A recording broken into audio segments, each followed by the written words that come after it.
Hi hello friends, welcome. எல்லாரும் எப்படி இருக்கீங்க? இன்னைக்கு வந்து கத்திரிக்காய் குருமா வைக்கலாம் அப்படின்னு எடுத்துருக்கிறேன். ஒரு 3 கத்திரிக்காய் எடுத்திருக்கேன். உங்களுக்கு எத்தனை கத்திரிக்காய் வேணா எடுத்துக்கோங்க, உங்கள் ஃபேமிலிக்கு தக்கன மாதிரி.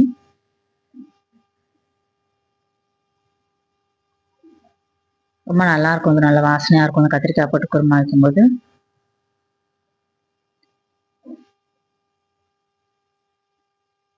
இந்த கத்திரிக்காய் எல்லாமே இந்த மாதிரி சைஸில் கட் பண்ணி எடுத்துக்கலாம்.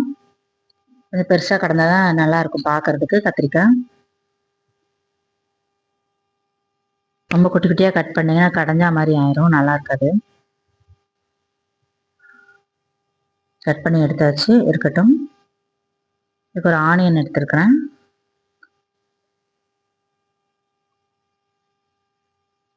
கடாய் வச்சிடலாம், அடுப்பில் சூடாகட்டும். அதுக்குள்ள ஆனியன் தோல் உரித்து கழுவி கட் பண்ணிக்கலாம்.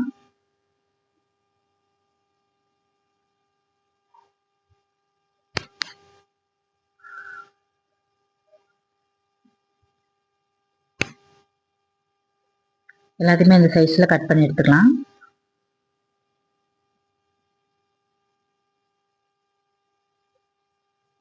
இருக்கட்டும். கடாயில் கொஞ்சம் ஒரு டேபிள் ஸ்பூன் ஆயில் ஊற்றிட்டு அதில் கொஞ்சம் கடுகு போட்டு நல்லா வெடிச்சதுக்கப்புறம்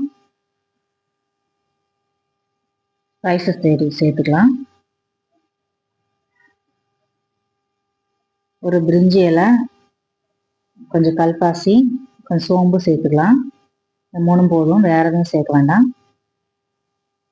பட்டை எதுவும் சேர்க்க வேண்டாம், இதே போதும்.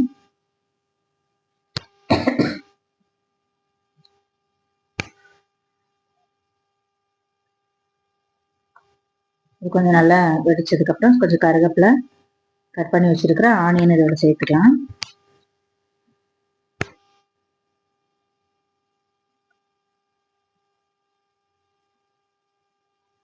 கொஞ்சம் நல்லா வதங்கட்டும்.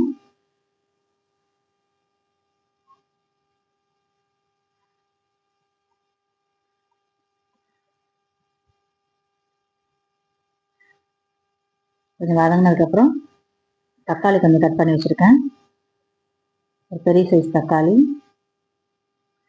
அதையும் போட்டு நல்லா வதக்கலாம்.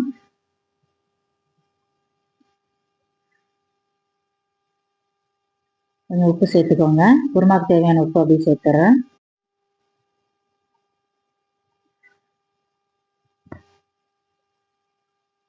கொஞ்சம் ஓரளவு வதங்கினதுக்கப்புறம் கட் பண்ணி வச்சிருக்கிற கத்திரிக்காய் சேர்த்துக்கலாம்.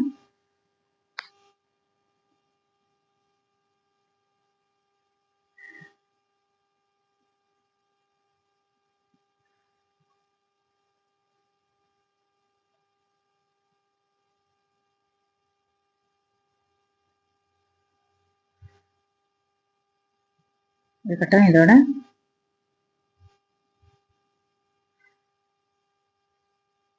கொஞ்சம் மூடி போட்டு வச்சுக்கோங்க, குக் ஆகட்டும். ஸ்லோ ஃப்ளேமில் வச்சுட்டு ஒரு 2 நிமிஷம் வச்சுக்கலாம். இதுக்கு ஒரு மசாலா வந்து தேங்காய், அது கூட கொஞ்சம் இஞ்சி, ஒரு 2 பல்லு பூண்டு சேர்த்துக்கலாம். அதோட கொஞ்சம் ஒரு 1/2 ஸ்பூன் சோம்பு சேர்த்து, ஒரு உடச்ச கடலை இல்லாட்டி முந்திரி ஒரு டேபிள் ஸ்பூன் சேர்த்துக்கோங்க திக்னஸ்க்காக. நல்ல பேஸ்ட்டாக அரைச்சிடலாம்.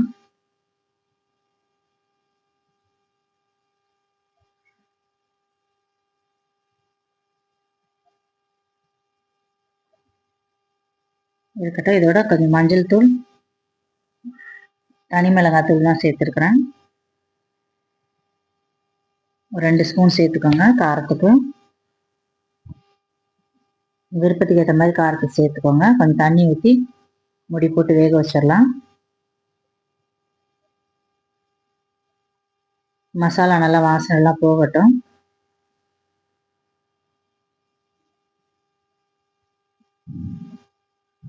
அதை நல்லா பேஸ்ட்டாக அரைச்சி எடுத்துக்கலாம். நல்லா ரெடி ஆச்சு. கத்திரிக்காய் கொஞ்சம் வெந்துட்டுருக்கு, இருக்கட்டும். ஒரு 2 நிமிஷம் வேகட்டும். வெந்ததுக்கப்புறம் நம்ம அரைச்சி வச்சுருக்கிற தேங்காய் பேஸ்ட் இதோடு சேர்த்துக்கலாம்.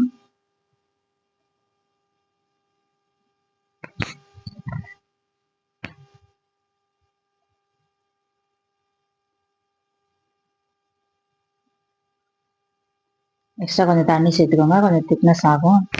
உடச்சக்கடலை போட்டிருக்கோம் இல்லையா, அதனால.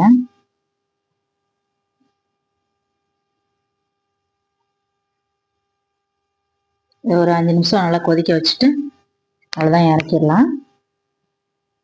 அது ரெடி ஆயிடுச்சு கத்திரிக்காய் குருமா. நீங்களும் இந்த மாதிரி செஞ்சு பார்த்துட்டு எப்படி இருக்குன்னு சொல்லுங்கள் கமெண்டில். இது நல்லா டேஸ்ட்டாக இருக்கும். இது செஞ்சு பார்த்துட்டு சொல்லுங்கள். Okay friends, thank you.